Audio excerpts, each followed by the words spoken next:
Feel that sting, big boy, huh? That's pride. Do what you see. You gotta fight through that. Up next, Russ and I are going to send our heartfelt apologies to Bruce Willis and his family. I'll tell you one thing, you got balls.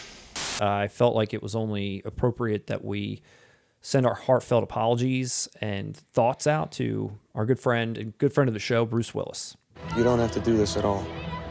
I know that there's been some tragic news that's been shared about Bruce Willis, and I know that we have had our fun poking at his movie posters and some of his work of later years, but always in jest. And I think we always mention what big fans in general we are of Bruce Willis. And it actually bummed me out when I read that news about, what's going on with him. We wouldn't have done those if we weren't fans. Yeah. I mean, and to us, and I think to many other people, it looked like he was just entering a stage in his career where we could have easily done this with Morgan Freeman.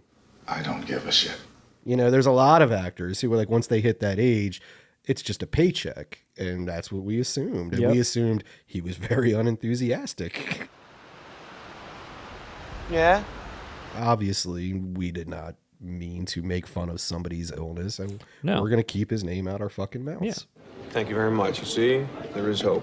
Red Letter Media did, though. They knew all along what was wrong with him. Oh, yeah. And they decided to do it Well, anyway. Red Letter Media not only knew all along about his health condition, I mean, they ripped us off. They're just bad people in general. But in all honesty, yeah, I mean, it does. It sucks. Yeah. I was like bummed out when I heard. That's a horrible It's a horrible disease. thing. It's exactly. It's horrible. Just yeah. to become a shell of a person. I don't wish that on anyone. No. That's a terrible thing to go through. Yeah, it is. It's awful. And you've given us decades of entertainment. Thank you, Decades. sir. Thank you. And the Razzies, they rescinded that thing that they were going to like have a whole category of his for this year. They rescinded that back. They should. And they should. That was nice. And you know what else was kind of nice I saw? John Travolta. He did a nice post on Instagram for Bruce Willis, kind of like chilling from back in the day or whatever. And years later, I guess they ran into each other. And Bruce said to John Travolta, "John, I just want you to know that when something good happens to you, I feel like it's happening to me." And that's how generous of soul he was. And I love you, Bruce. And there's kind of like a funny picture of him and Demi and Kelly Preston, rest in peace, and John Travolta. You know what I want to hear or see? I want to hear or see Kevin Smith talk about this. Yeah. He did apologize too. Long before any of the cop-out stuff, I was a big Bruce Willis fan, so this is really heartbreaking to read. He loved to act and sing, and the loss of that has to be devastating for him. I feel like an asshole for my petty complaints from 2010. So sorry to Bruce Willis and his family. That's cool. And I don't mean to like single out Kevin Smith, but he was very vocal about blaming Bruce for that film. It was difficult, dude. I've never been involved in a situation like that where one component does not come. He's not in it. He's not in the box at all. Yeah, it's not. He's just doing a job so he can get by. But yeah, it was fucking soul. Well, I'm sorry about that. Really, but again, that's not a lot of people are like, you're just trying to blame the movie on him. No, but look, I had no fucking help from this dude whatsoever. And, just looking back on some of my favorite Bruce Willis movies and just kind of looking back on his filmography and just some of the stuff that he has, graced us with. But one of the first ones that comes to mind, even I know Die Hard is the thing that everyone just is going to go to. And I want to say that aside. I mean, obviously that's a staple in our history in cinema. But look who's talking. I mean, here's why I say that, why I think that this is a really great Bruce Willis movie, even though he's not even in it. This man's voice, the cadence of his voice and the way that he brings energy to a performance back in those days, which is what made him a star, he was able to do all of those things from a baby's body and still make the movie compelling with his performance. And I feel like that is, I mean, people look at that movie like, oh, that was cute, that was from our childhood, blah, blah, blah. But I feel like, where's his Oscar? He's honest. It just works. Like his interpretation of what a baby would be thinking or going through.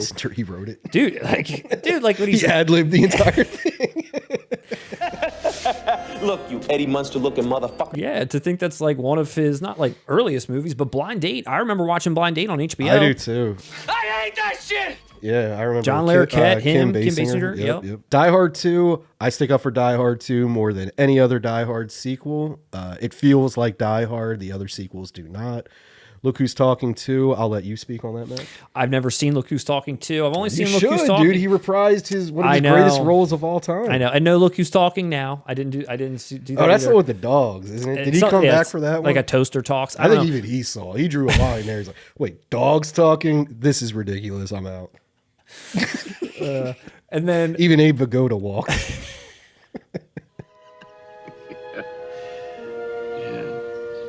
Hudson Hawk, I never saw. Oh, I feel like that's peak Willis in a way, like of this era. Am I like? They're like doing heists and all that, and he just starts breaking out into singing.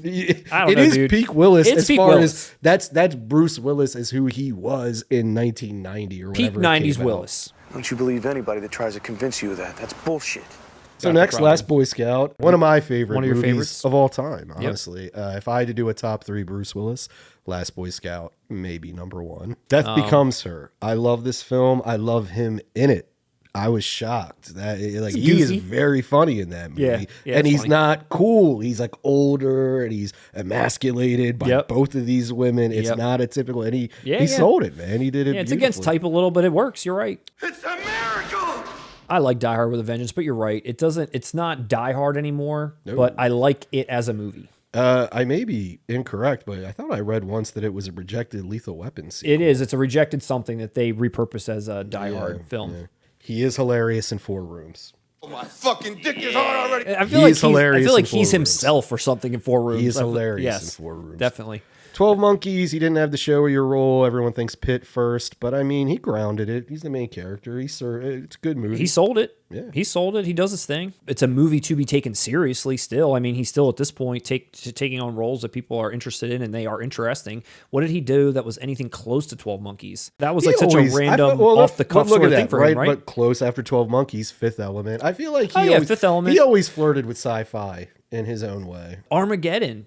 Dude, I mean, that was like not a resurgence for him, but that was a big movie that he was attached to. Look at him there. See, I promised my little girl that I'd be coming home. Yeah, I mean, every year he probably had something good going on. Dude, he was He's on fire. And you know what I loved about him, especially in the 90s? He took chances. Yeah, Sixth Sense. I mean, took that's what I chances. said. Like, there's movies in Yeah, here that Sixth are Sense. M. Night definitely. Shyamalan did nothing at that point. Like, imagine that script coming to you in 1998 and you read it. Are you picturing Bruce Willis as the psychologist, child No. psychologist? You're not, No. you know? And he was great in it. He was. He was great. He was one of those movie stars where he went where he, like, that director's talented. Let me work with Gilliam for 12 Monkeys. Reservoir Dogs. Okay, let me get with that guy, that newcomer who's going to do Pulp Fiction, you know? And the projects always worked too. It wasn't like a risk he took that failed. Like these so Not that- far were all exactly. good, Yeah. like risks Dude, The to Sixth take. Sense was a roll of the dice, and wow, that paid off beautifully for Yeah. everyone. You're welcome. Other than Unbreakable, which we talked about a bunch of times, I don't know that I got into a whole lot of 2000s Bruce Willis. Like I definitely didn't see any of the Whole 9 Yards, Whole 10 Yards, any of these movies. The whole 9 yards isn't bad. I mean, I saw Sin City, but most of these are just not movies that I saw. I haven't seen any of these really. Why? Other I than the saw Die that. Hard repeats start coming. Live for Your Die Hard. That's the worst Die Hard. And then there's some like Wes Anderson stuff, and yeah, then it just Oh, starts. that's- you know what? That's really cool. I forgot he came up in, or he appeared Yep. in Moonrise Kingdom. Come on, when you think Wes Anderson, Bruce Willis doesn't pop in your head. There's 15 other actors that he uses all the time that come in first. And just to give him, again, like you're saying, let me put you in this movie that you're not typically in these kinds of movies. After all those movies that we loved and loved him in, after the past like 10 years, he's put out 36 direct-to-video movies in the past 10, and he's got 9 currently in post-production. So who knows what's going to happen with those? I mean, I don't know if they're going to come That's out. Or true. what's After gonna go on. announcing that, what is the fate of these movies that are Who in knows? post-production? I mean, Yeah, I mean, who knows? So yeah, it's a shame because now this is obviously the end of his career in general, and like even like Kevin Smith said, which is kind of sad. Like he loved to sing, he loved to entertain. Like the dude, for how corny maybe some of the music endeavors that I personally felt were. I mean, there's obviously an audience for it. To know that this is passions that this man has had in his lifetime, it's now like all over in such like a horrible way. It's bumming me out, you guys. It's bumming me out. When you're done feeling sorry for yourself, the front door's that way. Love you, Bruce. we do. Love you to me. Hope everything goes well.